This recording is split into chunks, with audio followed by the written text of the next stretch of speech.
Looking around, you got to know Monty's passion, okay? And when I see all the people that are here, it kind of relates to me that, you know, Monty, he made beautiful rose beds, but he made better relationships with people. And that was a testament of Monty. You can never say this can't be done with Monty, because it was going to be done. And so with that passion, knowing that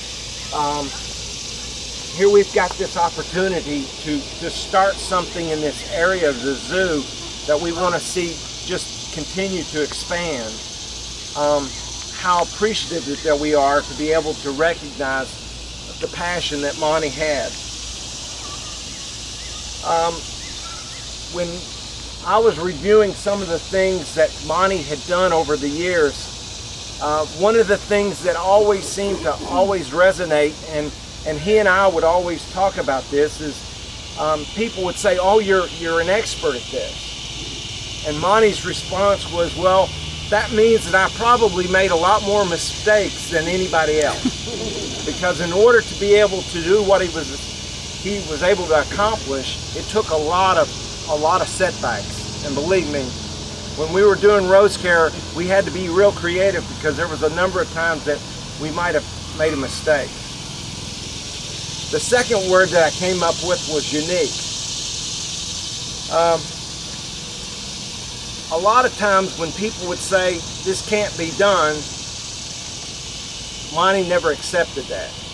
And when he decided that he wanted to start growing roses, because I think you knew the story of he was so active in so much of his church and sports, and then he got to a point where, you know, maybe this wasn't, my body wasn't agreeing with this, and he got introduced to the roses. But he wasn't just going to just grow roses, he was going to grow the best roses. And he wasn't going to just accept just being around just a little bit of roses. He had an impression, if you're going to be successful, and this is what made him really unique, you needed to be with someone who was already successful. And early on, he started working with a lady, Miss Corn, on Westport Road, who had 3,000 roses in her backyard. Wow. And what a way to actually start experiencing and really get the hands-on. And he always would say, yeah, I was learning. But if you know Monty, it didn't take long before you know that he was able to start contributing and actually start teaching. So the final word that I came up with was educator. That was the thing that Monty was not only an educator, he was a coach. So whenever we were working with just starting into a new venture with Monty, he would always say, we need to come up with a strategy. How are we going to accomplish this? And I saw that in sports with what he would do, and then also how we were going to go about setting a rose bed. Knowing that we're outside and I don't want to take a lot of time, I tried to just kind of think of some of the stories that we had together in the rose care. And one comes to mind. We were actually fairly close to this. It was in the early winter, and a lady called in the Highlands and said, I want you to come and put this rose bed in our front yard. My daughter's going to have a wedding the first week of May. And so we showed up. We went and looked, and there were a lot of pines. There were trees everywhere. And I remember walking through the yard, and Monty walked up and he goes, yeah, you're going to have blooming roses for this wedding. and I'm thinking, okay, there's roots here. I don't know how this is going to happen. We get in the big blue truck that we always drove around, okay? And I looked at Monty and I said, I don't know how we're going to have blooming roses. He said, all we're going to do is we're going to make it look like we have a rose bed. How's that? We're going to grow them in the greenhouse and we're going to make them beautiful, and we're going to go dig the hole the day before the wedding, and sure enough, we did that. That's how unique and so he taught me a lot of lessons, and by the fact that everyone's here, I know that he touched, and he actually is probably either educated, coached, and created very good relationships.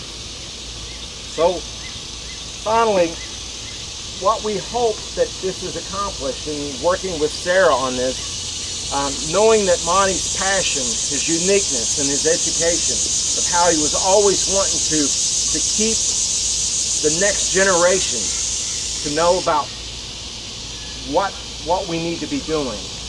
And for the ones that are in the Louisville Rose Society and the Tenarchy Rose Society that are here, you knew that Monty was always active in everything that happened. And so what we hope is from this garden that we'll continue in education, that we know that as rose growers, growing roses aren't just putting them in the ground and going and enjoying them 4 or 5 months later and never having to do anything with them. It takes a lot of discipline. And that was one of the things Monty would always say, roses are just a discipline. We just need to maintain them. So what we hope is from this is that we'll be able to have this for years to come. We hope that this is going to expand into other areas, other perennials. And talking to William, we see a lot of other opportunities for what this can possibly do. And then finally, note, before Monty's passing, he had worked on a calendar, and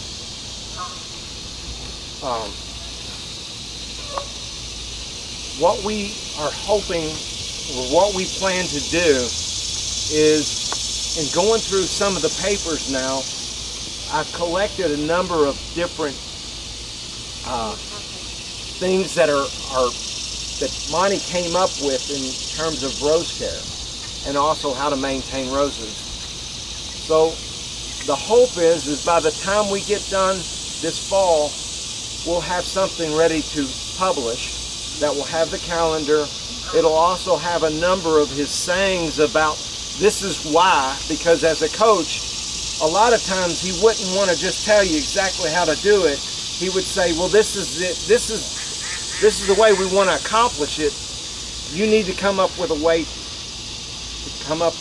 to do that. So our goal is to have that ready to go out, and what we will do is from the proceeds from that, as it's sold, that money will be donated to this garden with hopes that it will help expand in other areas of this, so that Monty's Memorial Garden will continue to grow. So I think that's all I have to say, and I want to ask my wife now if she will come up to say some words.